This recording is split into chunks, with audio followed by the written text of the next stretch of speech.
আসসালামু আলাইকুম ওয়া রাহমাতুল্লাহি ওয়া বারাকাতুহু।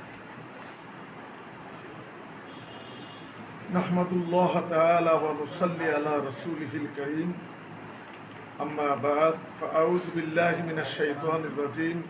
বিসমিল্লাহির রহমানির রহিম। লিল ফুকারাইল লাযীনা উহসিরু ফি সাবিলিল্লাহি লা ইসতাতিউনা দারবান ফিল আরদ ইয়াহসাবুহুমুল জাহিলু আগনিয়াআম মিনাত তাআফফুফ তারিফুহুম বিসীমাহুম লা ইয়াসআলুনান নাসা ইলহাফা ওয়া মা তুনফিকু মিন খায়রিন ফাইন্নাল্লাহা বিহি আলীম। আল্লাহুম্মা ওয়াফফিক লানা লিমা তুহিব্বু ওয়া তারদা মিনাল কওলি ওয়াল ফি'লি ওয়াল আমালি ওয়াল হাদী ওয়ান নিয়্যা ইন্নাকা আলা কুল্লি শাইইন কাদির। আল্লাহ পাকের লাখ শুকর।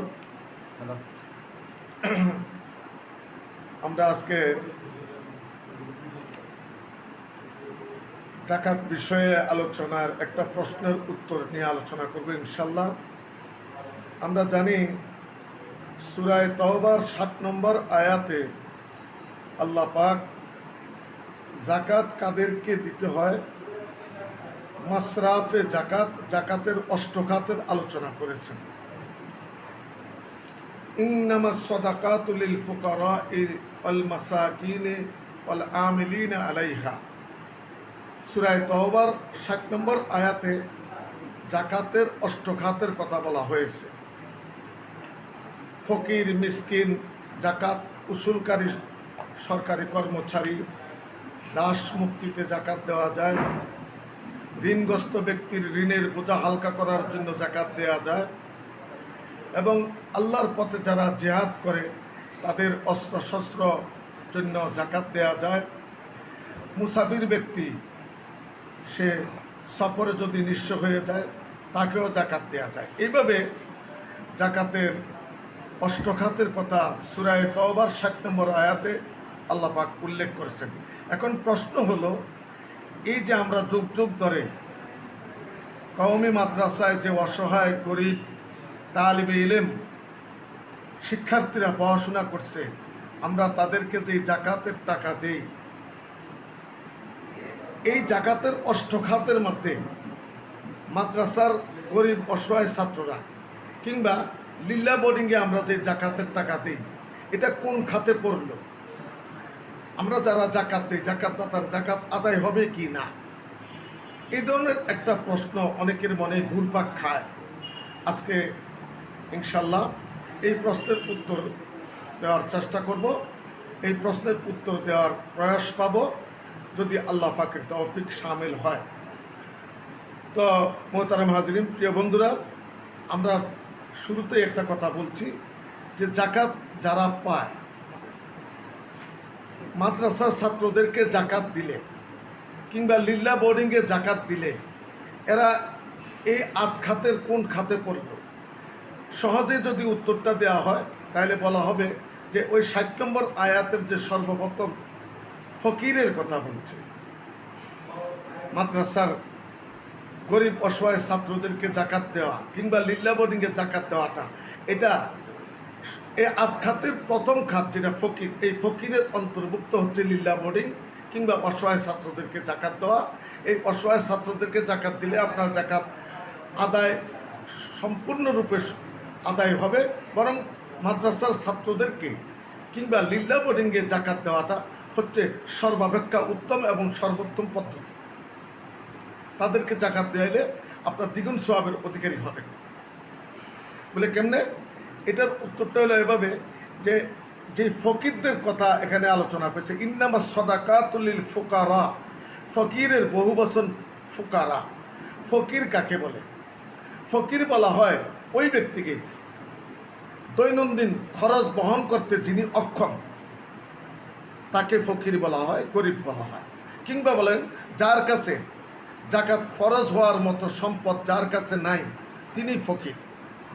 কিংবা এভাবে বলা যায় যিনি তার সন্তান সন্ততি এবং সংসারের ব্যয়ভার বহন করতে পারছেন না, হিমশিম খেতে হয়, তিনি হলো ফকির।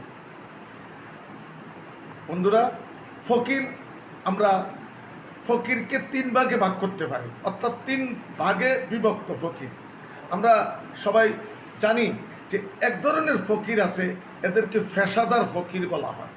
এই পেশাদার ফকিররা দেখবেন ঢাকা শহর সহ বিভিন্ন শহরের অলিতে গলিতে এরা ভিক্ষাবৃত্তিতে লিপ্ত। এই পেশাদার ফকিরদের আমরা যে দান দক্ষিণা সাহায্য সহযোগিতা করি, এটা আমরা করি, কিন্তু জাকাত দিলে জাকাত আদায় হবে কিনা, যদি আপনি তাদের অবস্থান একটু পর্যবেক্ষণ করেন, আমরা যদি তারা কি অবস্থায় আছে এটা যদি পর্যবেক্ষণ করি, তাহলে অভিজ্ঞতার আলোকে দেখা যায় এই পেশাদার ফকিররা এদের অনেকের কিন্তু এই শহরে বাড়ি আছে, এদের এমন অডেল টাকা পয়সা আছে যে টাকা পয়সা থাকলে ব্যক্তির উপর জাকাত ফরজ হয়ে যায়।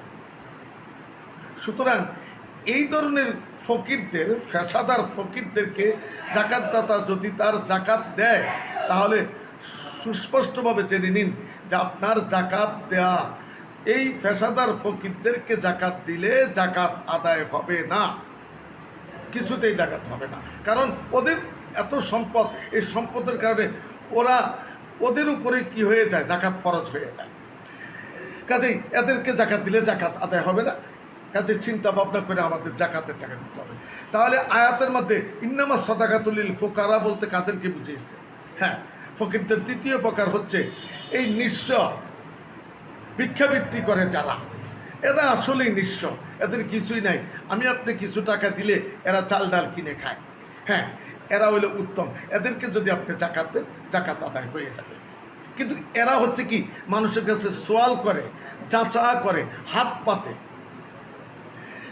কিন্তু এই যে তৃতীয় প্রকার যে ফকিরের প্রকারটা, এটা হলো এই তৃতীয় প্রকার ফকির হলো এমন ব্যক্তি যে অভাবগ্রস্ত, যিনি অভাবী, যার সংসারের ব্যয়ভার বহন করতে পারেন না, সন্তানদেরকে পড়াশোনার খরচ চালাতে পারেন না, এই ধরনের ব্যক্তি, এই ধরনের মাদ্রাসার তালেবে ইলম যারা খেতে পায় না, কিতাব কিনতে পায় না, এই ধরনের ব্যক্তিদেরকে জাকাতের টাকা দিলে আপনার দ্বিগুণ সওয়াবের অধিকারী হবেন। এটা হলো ফকিরের তৃতীয় নম্বর ফকির। কারণ এরা কারো কাছে সোয়াল করে না, যাচা করে না, হাত পাতে না। তারা যে অভাবগ্রস্ত, তারা যে হাজতমন্দ, এই জিনিসটা মানুষকে বুঝতে দেয় না। কিন্তু তার আশপাশের লোকেরা যারা বিচক্ষণ, তারা যদি একটু চিন্তা করে, তাহলে এই চিন্তা করলে দেখা যায় যে আসলে তো এরাই তো হইলো সবচাইতে বড় হকদার। কারণ এরাই এতই ফকির যে এরা মাদ্রাসায় পড়ে, খেতে পায় না, কিতাব কিনতে পারে না, নিজেদের চিকিৎসার খরচ ব্যয় করতে পারে না। এদের কথাই কিন্তু আল্লাহ পাক সূরা বাকারা 273 নম্বর আয়াতে আল্লাহ পাক উল্লেখ করেছেন, লিল ফুকারাইল্লাযিনা উহসিরু ফি সাবিলিল্লাহ, যে দান খয়রাত, দান দক্ষিণা, সদকা, যাকাত, আর্থিক সহযোগিতার উপযুক্ত ওই সকল ফকির, অসহায়, গরিব, তালেবে ইলম ছাত্ররা, যাদেরকে আল্লাহর রাস্তায় আবদ্ধ করা হয়েছে, দ্বীনি ইলম শিক্ষার জন্য যারা মাদ্রাসার গণ্ডির ভিতরে আবদ্ধ, কিংবা জেহাদ করার কারণে জেহাদের গণ্ডিতে আবদ্ধ, লা ইয়াস্তাতিউনা দরবাম ফিল আরদ, এরা জমিনে অন্য কোনো পেশার কাজে করতে পারে না, চাষাবাদের কাজও করতে পারে না, ব্যবসার কাজও করতে পারে না। কেন? তারা কোরআন হাদিস শিক্ষা করে, তারা কোরআন রিসার্চ করে, তারা হাদিস চর্চা করে। এই কারণে তারা ব্যবসাও করতে পারে না, চাষাবাদও করতে পারে না, পৃথিবীতে ঘুরে ঘুরে অন্য কাজও করতে পারে না। অথচ ইহসাবুহুমুল জাহিলু আগনিয়া মিনাত তাহাফফুফ, কিন্তু অজ্ঞ শ্রেণীর লোকেরা এদেরকে অভাবমুক্ত, ধনাঢ্য মনে করে, অথচ তারা কোনো অসহায়, গরিব। তারিফুহুম বিসীমাহুম, আল্লাহ পাক আয়াতে বলেন যে তাদেরকে দেখে তোমরা চিনতে পারবা যে তারা অভাবী, তারা অভাবমুক্ত নয়। তাদের ভিতরটা পর্যবেক্ষণ করলে তাদেরকে চিনা যায় যে কিভাবে, যে লা ইয়াসআলুনা নাসা ইলহাফা, এরা কাকুতি মিনতি সহকারে মানুষের কাছে হাত পাতে না, মানুষের কাছে কোনো কিছু চায় না, অথচ তারা অভাবী। ওমা তুনফিকু মিন খাইরিন, আল্লাহ পাক বলেন তোমরা যেই দান দক্ষিণা, যেই সৎকা, যেই জাকাত তোমরা তাদের পিছনে যা ব্যয় করো, ফাইনাল্লাহা বিহি আলিম, আল্লাহ পাক সে বিষয়ে ভালোই জানেন। এই আয়াতে যে ফকিরদের কথা বলছে, এই আয়াতটার শানে নজুল নাজিল হওয়ার প্রেক্ষাপট হলো যে মদিনার মসজিদে রাসূল করিম সাল্লাল্লাহু আলাইহি সাল্লামের যে মদিনার মসজিদ, এই মসজিদে নববীতে একদল সাহাবায়ে কেরাম ছিলেন, যাদের অগ্রপথিক ছিলেন হযরতে আবু হুরায়রা রাদিয়াল্লাহু তাআলা আনহু। তারা এই আসহাবে সুফফা বলা হয় তাদেরকে। তারা মসজিদে, মদিনার মসজিদে তারা সব সময় পড়ে থাকতেন দ্বীনি ইলম শিক্ষার উদ্দেশ্যে, হাদিস চর্চার উদ্দেশ্যে তারা সেখানে পড়ে যেতেন। এই হাদিস চর্চার উদ্দেশ্যে পড়ে থাকার কারণে তারা না পারতেন ব্যবসা বাণিজ্য করতে এবং না পারতেন চাষাবাদ করতে। এদের সপক্ষেই আল্লাহ পাক এই আয়াত নাজিল করেছেন। হযরত আবু হুরায়রা রাদিয়াল্লাহু তাআলা আনহুর কথা আমরা কে বা না জানি, যে বুখারী, মুসলিম, তিরমিজি সহ সিয়াসিত্তার সকল হাদিসের কিতাবে আবু হুরায়রার হাদিস বর্ণিত হয়েছে। আবু হুরায়রা রাদিয়াল্লাহু আনহু নিজেই বলেন যে আমি এবং আমার সাহাবায়ে কেরামের অবস্থা এরকম যে যারা মুহাজির মক্কা থেকে মদিনায় এসেছেন তারা তো হলো যে ব্যবসায়ী ছিলেন, তারা ব্যবসার কাজে নিয়োজিত থাকতেন। আর মদিনার যে আনসার সাহাবী তাদের পেশা ছিল চাষাবাদ করা, কৃষিকাজ করা, তারা কৃষিকাজ ও চাষাবাদে লিপ্ত থাকতেন। কিন্তু আমার মতো যারা দিন শিক্ষার তরে রাসূল সাল্লাল্লাহু আলাইহি সাল্লামের মুখ নিঃসৃত হাদিস আহরণের জন্য এবং হাদিস চর্চা করার জন্য, ফিকহের মাসালা শিক্ষার জন্য যারা এই মদিনার এই মসজিদে, এই মাদ্রাসায় যারা পড়ে থাকতেন, হ্যাঁ, আমরা অনেক সময় না খেয়ে থাকতাম। অবস্থা এমন হতো যে আমি আবু হুরায়রা, আমি অনেক সময় আমার চৈতন্য হারিয়ে ফেলতাম। লোকেরা ভাবতো আমার মৃগী রোগ হয়েছে, যার কারণে চামড়ার জুতা আমার নাকে ধরতো, অথচ আমার কোনো মৃগী রোগ নেই। এইভাবে আমার মতো সাহাবায়ে কেরাম অনেক সময় না খেয়ে দ্বীনি ইলম চর্চা করত, হাদিস শিখত। এই এদের সম্পর্কে, এই সাহাবায়ে কেরাম সম্পর্কে এই আয়াত নাযিল হয়েছে।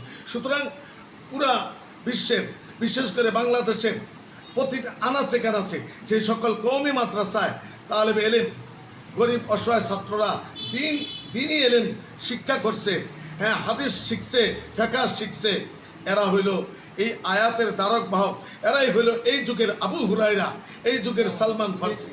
সুতরাং এদেরকে আপনার জাকাতের টাকা যদি দেওয়া হয়, যেমন ওই সাহাবায়ে কেরাম আসহাবে সুফফায় যারা ইলম শিখতো তাদেরকে যেরকম দেওয়া হতো, এদেরকে যদি দেওয়া হয় তাহলে এরা দ্বিগুণ সওয়াবের অধিকারী হবে।